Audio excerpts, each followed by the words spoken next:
Welcome to Bliss. Yes, ini adalah custom ROM yang bernama Bliss OS. Ini custom ROM akan install di handphone Xiaomi Redmi Note 9 Pro. Lalu bagaimana performa dari custom ROM ini?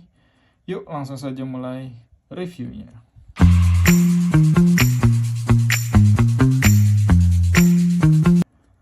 Untuk custom ROM Bliss OS ini, teman-teman bisa lihat untuk home screen-nya sama seperti handphone Android stock ROM kebanyakan ya. Jadi ada icon di sini, ada icon Bliss OS-nya untuk menandakan bahwa ini adalah custom ROM Bliss OS-nya. Dan jika masuk ke apps drawer-nya, ini seperti ini, sama seperti Google Pixel ya, yang minimalis. Oke, ini untuk home screen-nya. Kemudian untuk customize-nya, teman-teman bisa tekan layar seperti ini. Kemudian di sini ada settingan home setting, widget, wallpaper style, dan di dalamnya ada menu seperti tema ya, seperti ini. Kemudian di sini juga teman-teman bisa mengganti apps grid-nya. Kemudian di sini juga teman-teman bisa mengganti lock screen style-nya seperti ini. Oke. Nah, jika sudah selesai, tinggal di back saja dan akan berubah seperti ini. Oke. Itu untuk home screen-nya. Kemudian untuk quick setting-nya, teman-teman bisa cek di sini. Quick setting-nya seperti ini. Di atas ada slider untuk brightness-nya. Kemudian ada button fungsi-fungsi seperti Bluetooth, flashlight, internet, kemudian auto rotate dan lain-lain. Kemudian ini juga masih bisa di customize dengan menekan tombol seperti ini. Dan teman-teman bisa drag and drop saja fungsi yang tidak ada. Contohnya ini NFC.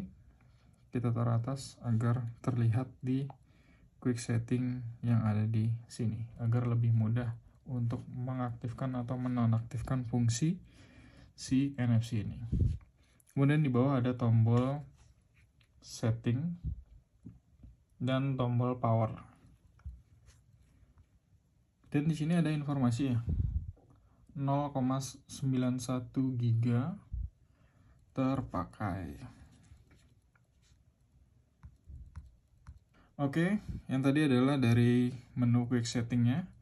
Kemudian dari menu settingnya, kita masuk ke menu setting. Tampilannya akan seperti ini, minimalis sekali ya. Jadi hanya barisan-barisan menu seperti ini, dan tidak ada sparet atau pemisahnya. Dimulai dari network, akan seperti ini. Kemudian kita masuk ke Bluetooth, seperti ini. Di Bluetooth juga ada NFC, CAS, dan lain-lainnya. Kemudian kita masuk ke Blissy. Nah, di Blissy ini teman-teman bisa customize lock screen-nya. Jadi jika teman-teman mau play musik dan ingin ada pulse-nya, nah ini bisa teman-teman aktifkan pulse-nya. Oke, di sini juga ada notification. Notification juga bisa di customize sistem. Kemudian user interface-nya. Sisanya sama seperti menu-menu di Android lainnya. Seperti baterai. Ini seperti ini ya.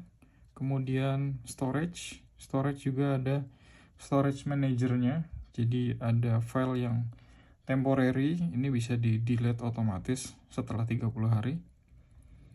Nah, untuk sistemnya ini termakan sampai 16 GB ya. Seperti itu. Kemudian untuk language-nya, bahasa yang didukung. Jika teman-teman cek di sini sistem language-nya, kalau dilihat dari slide bar-nya nih yang ada di samping, kelihatan nggak ya? Ini lumayan banyak. Jadi cukup lengkap bahasa yang ditampilkan di custom ROM ini. Tinggal kalian pilih saja bahasa yang biasa kalian gunakan. Oke. Kemudian untuk kamera ada 2 aplikasi bawaan. MIUI kamera seperti ini. Ini adalah MIUI kameranya dan ini bisa merekam sampai 4K 30 fps. Kemudian untuk kamera yang satunya seperti ini. Ini adalah Snapdragon kameranya. Untuk dia bisa ngerekamnya ini Full HD 60 fps atau 4K 30 fps. Sama seperti MIUI kamera. Oke. Selanjutnya kita masuk ke performa.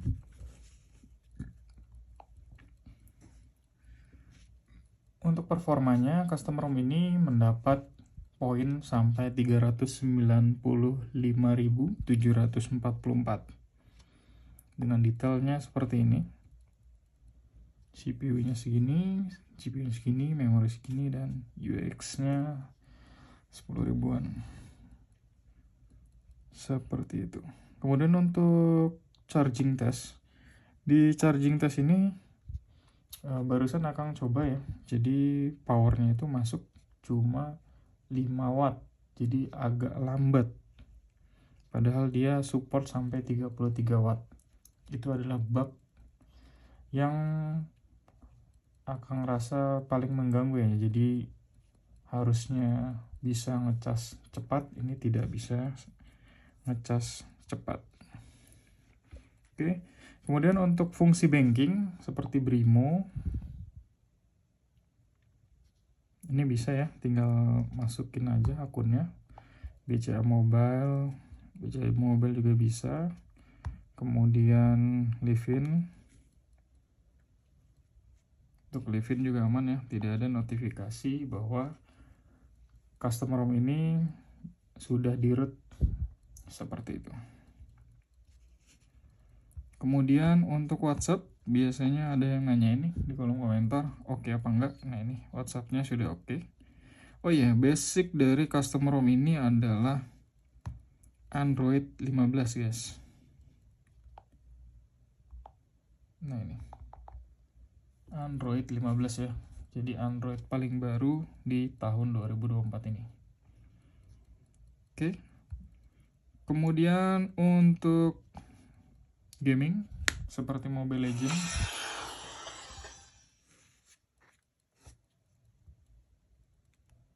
oke, untuk Mobile Legends yang didapat adalah high. Untuk grafiknya bisa sampai ultra seperti ini. Dan jika kalian main game dengan menggunakan custom ROM ini cukup lancar ya, karena custom ROM ini berfokus pada speed dan stabilitas seperti itu. Dan kelebihan custom ROM ini adalah iklannya. Teman-teman bisa memblokir iklannya dengan DNS yang dimiliki oleh custom ROM ini. Teman-teman bisa masuk ke menu setting, kemudian pilih DNS seperti ini, dan pilih private DNS-nya. Akang sih pilihnya yang ini ya, AdGuard CY. Nah, jika teman-teman punya aplikasi yang dalamnya itu banyak iklannya, nah bisa pakai DNS bawaan dari si custom ROM Bliss OS ini. Oke, cukup sekian review dari Bliss OS ROM ini, yaitu custom ROM yang fokus di performance dan stabilitas. Jadi Buat teman-teman yang senang dengan performa tinggi, ini cocok banget pakai custom ROM ini, tapi tidak untuk di overclock atau di adjust lagi sampai benar-benar si hardware-nya itu panas. Jadi benar-benar mentok ya performanya, tapi tetap stabil. Good job untuk custom ROM ini. Dan untuk bug-nya itu cuma satu, terkait dengan charging yang sangat mengganggu ya. Hanya 5 watt yang bisa masuk ke handphone Redmi Note 9 Pro ini. Untuk terkait dengan kamera, kemudian performa untuk gaming, kemudian fungsi-fungsi seperti NFC dan lain-lainnya itu sudah oke. Dan apalagi fitur yang paling utama yaitu menghilangkan iklannya, itu top banget di custom ROM ini. Oke, cukup sekian review dari saya. Jangan lupa like, comment, dan subscribe untuk mengembangkan channel Akang Sharing, dan see you next video.